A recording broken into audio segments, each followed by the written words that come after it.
Saudi আরবে সকালের নাস্তা অবশ্যই হতে হবে স্বাস্থ্যসম্মত, তাই তো আমরা নাস্তা রেডি করতে ব্যস্ত। তো এখানে অনেক কিছু নিয়ে একটা খালতা নাস্তা বানাইতেছে, খালতা বলে এটাকে, নাস্তা খালতা, ফতুর খালতা। তো ফতুর বলে, সকালের নাস্তাকে বলে ফতুর সৌদি আরবে। তো এখানে একজন কাটতে আছে এবং এখানে আছে বেগুন ভাজি, ডিম, তারপরে জিবনা। তো এগুলো দিয়ে এক প্রকার মিশিয়ে একটা খালতা বানানো হচ্ছে।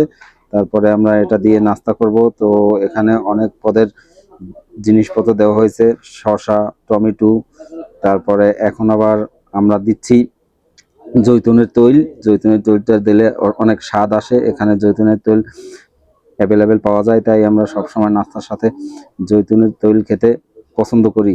তো একজনে দিয়েছে, আবার আর একজনে আরও একটু দিতে আছে স্বাদ বাড়ানোর জন্য। অবশেষে নাস্তা বানানো হলো, আমরা সবাই বসে একসাথে খাবো। তো সবাই খুব সুন্দরভাবে নাস্তা খাচ্ছে। নাস্তাটা খুব সুস্বাদু হয়েছে, আমারও খেতে অনেক ভালো লাগে এই রকমের নাস্তা।